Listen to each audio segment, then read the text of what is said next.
Hi guys, welcome to Yin Yoga for your sacral chakra, aka your hip area. If you're coming here from the previous video, this should have been exactly where you landed, so welcome back. You might still be windshield wipering your legs from side to side. If you're here for the first time, welcome. If you are looking for that previous video, I'll link it up in the corner there. So we'll start to work into your hips at this point. When you're ready, setting up your first position, which is butterfly pose. Soles of feet together, knees will splay out to your sides. And then again, just a quick reminder that if you're not familiar with practicing Yin Yoga, I did make a quick 6-minute video that you can check out just so that you get the most out of this practice. Now, setting up your butterfly pose, like I said, your knees will be splayed out. And then where you target in the hips depends on how your feet are positioned. So for most bodies, you'll target the outer hips if your heels are further away from your body. You're gonna kind of need to find that sweet spot for yourself. Bringing your heels closer in tends to target the inner thighs and groin a little bit more for most people. So bring them further out for now. I want you to look for sensation in the outer hip. And then if you've got a yoga block and you're feeling some tingling or sensation in the knees, that is not what you're going for. So maybe bring a block under the thighs for support. The other thing that you can do is grab a pillow here and fold that up for a little bit more support, okay? So again, it really just depends on your body and how this shape feels. And you might start sitting up nice and tall. If you're already feeling sensation in the outer hips, you're good where you are. You can just close your eyes and let yourself hang out. If you're not quite where you need to be, then what you'll do is just start to walk yourself forward. Now you can let your spine round. You don't need to hold on anywhere, but just really starting to become aware of where you're feeling sensation and seeing if you've kind of found that sweet spot. Again, bringing in props as needed. You can even bring a block or two underneath your forehead to support that. You'll be in this first posture for 5 minutes, so know that you've got more than enough time to lean into the pose. And then start to take some deeper breaths right here at the beginning, in through the nose and out through nose or mouth. And continue with that, in through the nose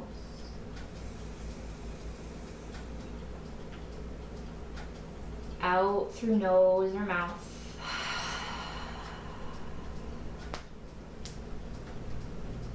One more big breath in.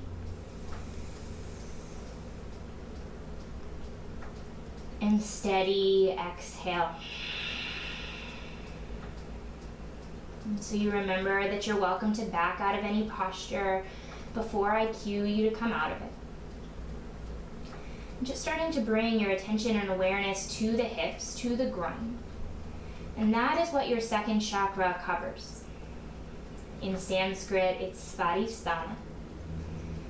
And when you translate that back to English, it means in one's own place. And so as you hold this posture here today, I really want you to start to think about coming back to yourself. Being open and receptive to the changes that are going on, not just in your body, but the changes that might even be happening around you. Sounds in the space where you're practicing. Changes in the pace of your breath.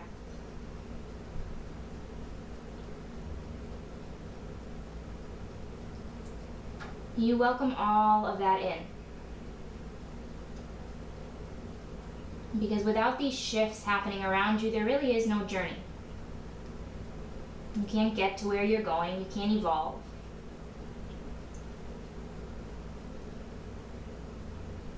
You are into your last 2 minutes of this hold, and so I want you to just notice how it feels to be in silence. I haven't disappeared. You'll hear my voice again when it's time to come out. Backing out sooner if that's what suits you.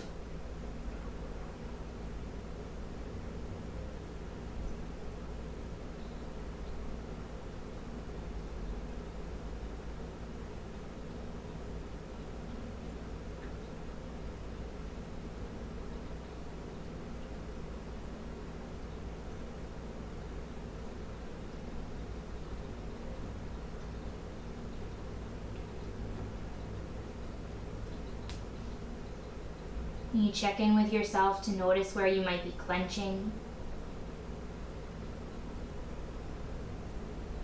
On your next exhale, release.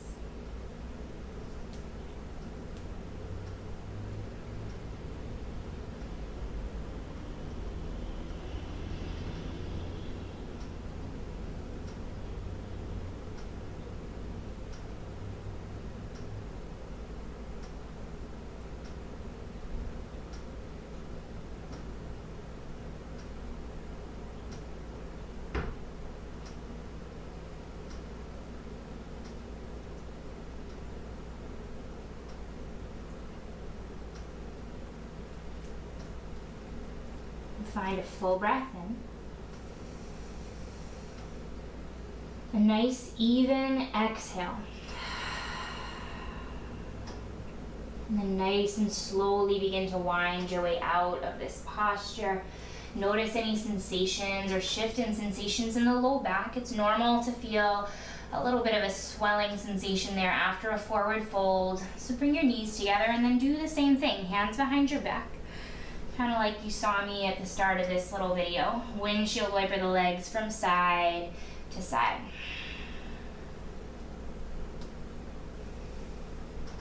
Alright, just to release the back there as you feel ready. You'll cross the ankles, come through tabletop pose, coming onto your hands and knees here. And so you might continue with some gentle movement. I always like a blanket in my yin practice to pad my knees, so that's why I've always got that here. You let yourself sway a little, work out any final sensations, any final little kinks that you've got there. And then with that last focus on the outer hips, your next focus is going to be on the inner thigh and groin area. So I'm going to turn to face the camera just so that you can see me. You'll want to have either a couple of blocks or that pillow here as you set up for your outrigger pose. And so for that, you'll start on the right side, just sending your right foot out to your right side. Now from that, you can kind of press through the outside edge of your right foot if that feels good for you, or you can let the sole of your foot lift out. Now the key here is to really relax your quad muscle, that big set of 4 muscles in the front of your thigh. Relax the kneecap, and then again, seeking sensation through the inner groin thigh area. And it's a shorter hold here. You'll only be here for a couple of minutes on each side. But that really bothers my wrists. So I don't love to stay here for the entire time. And so that's typically where I'll bring in a pillow and just let myself come down onto forearms. You can accomplish the same exact thing with a block. And then you get to choose where your hips sit. And so you might stay over the knees more or less. I know some people like to kind of send the hips back and make this more of a child's pose variation. You really can't do it wrong as long as you're feeling sensation through the inner thigh. And then again, you continue to let go. Your second chakra, your second energy in this in the body, actually is responsible for your need to control things. And the reality is that we don't have control over much, at least not outside of ourselves. And so while you're here, you focus on what you can control in a healthy way, and that's the breath. That's the way that you move your body. And even though most days it doesn't feel like it at all, it's which thoughts you choose to chase after in your head. And just a few more breaths on this side. Noticing if you clenched up through the quads or the kneecap. I almost always do.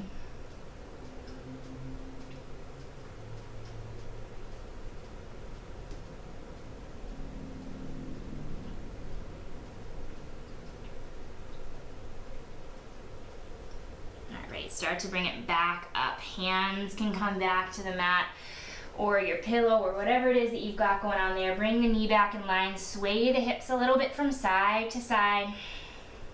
And then you'll do the same thing on your second side here. So sending the left foot out. Again, pressing through the outside edge of the foot. Maybe letting the sole of your foot come up. It's totally up to you, and this side might feel a little bit different, but you've still got 2 minutes here. And so as you hold, again, it's an exercise in awareness. Kind of feeling out how that is in your body. For some reason on this side, I always send my hips back, but not on the first side.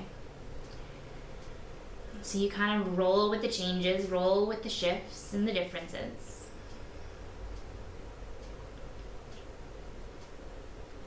You invite it all in as part of the process.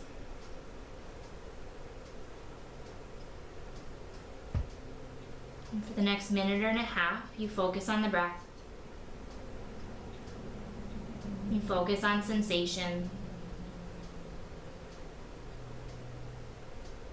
You could even focus on other sounds that you hear. Whatever helps anchor you to this moment.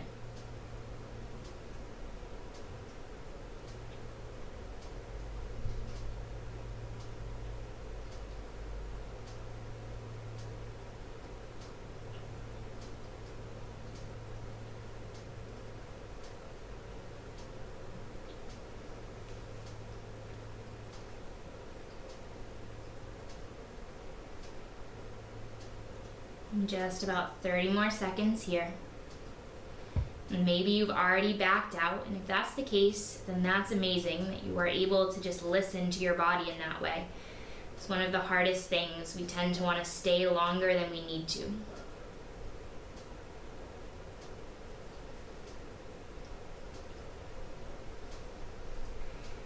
Winding back out as you're ready. And go ahead and bring the left knee back in line with the right. Sway the hips a little bit from side to side. You'll move any props that you might have out of the way. And we'll set up just one final posture. But before we get there, I want you to start to take some cat-cow tilts. Move the spine a little bit. Move the hips a little bit from side to side, noticing that tension, where you might be able to release. Just take 3 more breaths in movement.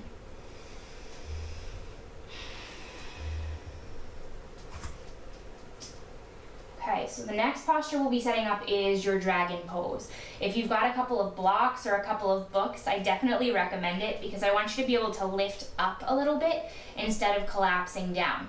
So you've targeted the outer hips, you've targeted the inner thighs, and now I want to get a little bit more into your hip flexors. And you've got several of those. So what you'll do, I like to do this with blocks. I have blocks. Again, if you don't, books work, a laundry basket. But you'll take a couple of those, bring your hands on top of them to elevate your torso a little bit, and then step your right foot through. And so similar to how you might set up for a runner's lunge, you want the ankle more or less underneath the knee, more or less, it's just a guideline. You'll tuck the left toes under to bring your left knee back. And so where you want to start to feel sensation is right in the front of that hip there. Right? So as you lean forward, and it doesn't have to be too far forward, and that's where I really want you to feel that release through the fronts of the hips. Now this is one of those postures that I used to define as the Yin Yoga torture pose. So we're going to keep it just for a couple minutes through neutral with your hands framing either side of your right foot. And then see where you can soften into the space that you're in. Again, it's not about controlling things outside of you, but rather mastering your inner responses to the external world. And so you trust that you'll be okay. You trust that nothing is permanent. And fire up through your breath if that's what's keeping you focused.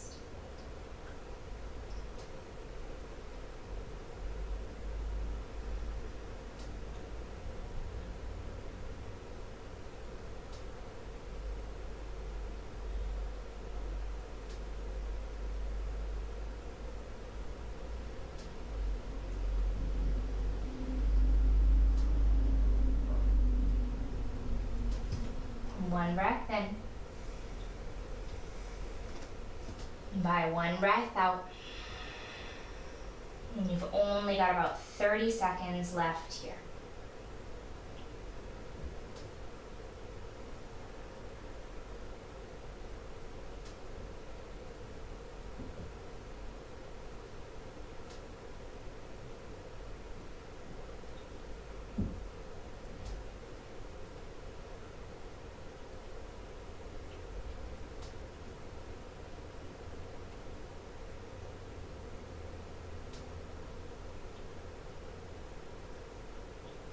One more breath in.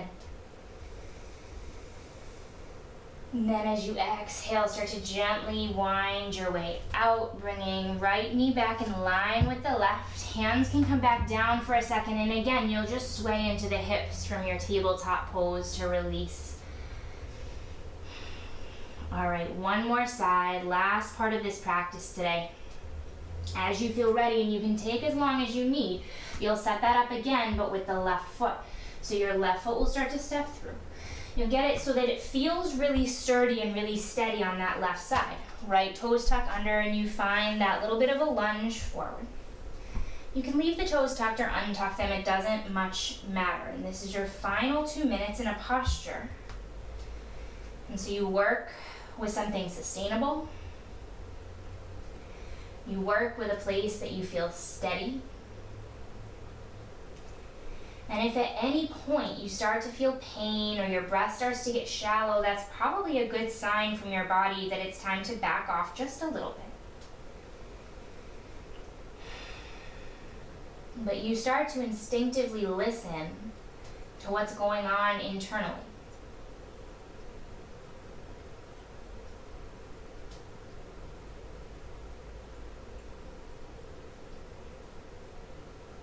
So there's less need to respond to a pet making noise, loud neighbors, or maybe a kid screaming.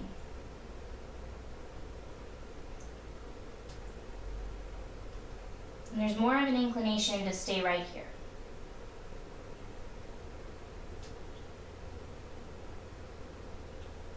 Focusing on how you can respond and not react. Just for this breath.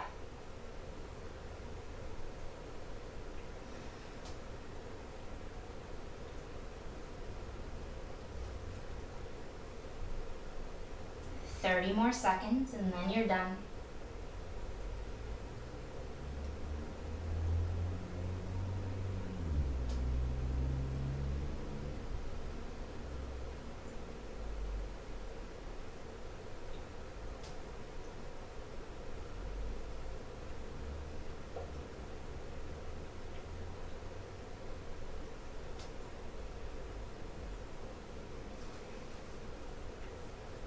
Take a big breath in. And then step the left knee back in line with the right. Final tabletop pose. Move your blocks or your books or whatever you found to prop yourself up on. Sway the hips a little bit from side to side, and you can take as many movements as you need until you feel like you're ready to move on with the rest of your day. And so maybe that just means you curl up in a child's pose and say forget it. And if that's the case, I'll see you next time. Stay sane, stay well, stay healthy, and if you have any questions, leave them in the comments. Your next video focused on your solar plexus, your belly area, will be coming next week. Thanks, guys.